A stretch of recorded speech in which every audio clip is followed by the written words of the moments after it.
और क्या आप जानते हैं कि यीशु के क्रूस पर लिखे INRI का क्या मतलब होता है? इसी तरह कई सारे तथ्यों को आइए हम जानते हैं।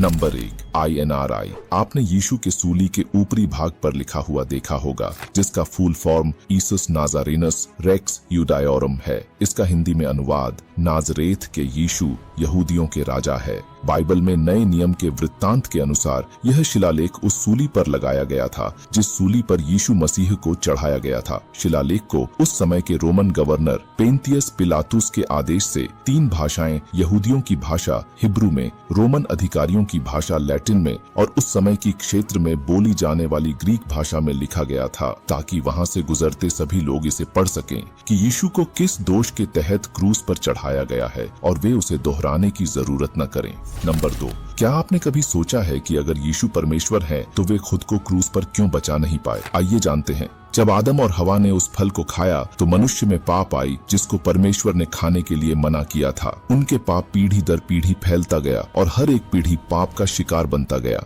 मनुष्य पाप के इतने गहरे गड्ढे में गिर गया था कि वह निकलना चाहता था लेकिन निकल नहीं पा रहा था। तो परमेश्वर ने मनुष्यों के भलाई के लिए और उस पाप के गहरे गड्ढे से निकालने के लिए एक योजना तैयार किया। उस योजना के तहत धरती पर यीशु मसीह का जन्म हुआ और हमारे पापों का भार अपने कंधों पर उठाया और क्रूस पर लहू बहा के हमारे पापों का प्रायश्चित किया। नंबर 3, आमीन का क्या अर्थ है? आमीन का अर्थ है ऐसा ही हो, ऐसा ही है या ऐसा ही होगा। यानी कि जब हम प्रार्थना करते हैं, वचन सुनते और कहने के बाद आमीन कहते हैं तो हम परमेश्वर से यह कह रहे होते हैं, जैसे कि आज मैंने प्रार्थना किया और आपका वचन पढ़ा या सुना है, वैसा ही मैं अनंत काल तक करता रहूंगा। नंबर 4, जब यीशु गधे पर सवार होकर यरूशलेम में प्रवेश किए तो उनके सम्मान में लोगों के भीड़ ने खजूर की शाखाएं लहराकर और जमीन पर लबादे बिछाकर होसन्ना होसन्ना चिल्लाकर उनका स्वागत किए। लेकिन क्या आप जानते हैं कि यीशु घोड़े की स्थान पर गधे की सवारी क्यों किए?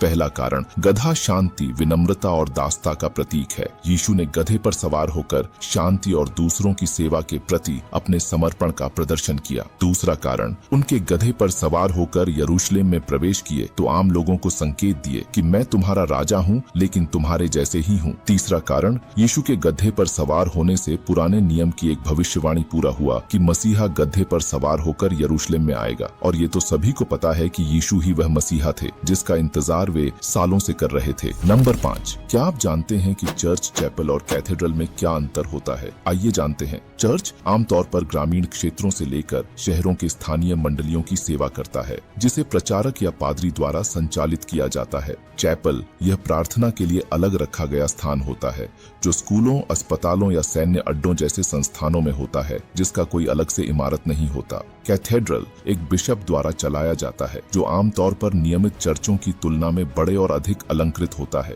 जिनको डायोसेस भी कहा जाता है। आखिर में, अगर आप भी मेरी तरह यीशु मसीह से प्रेम करते हैं तो कमेंट में आमीन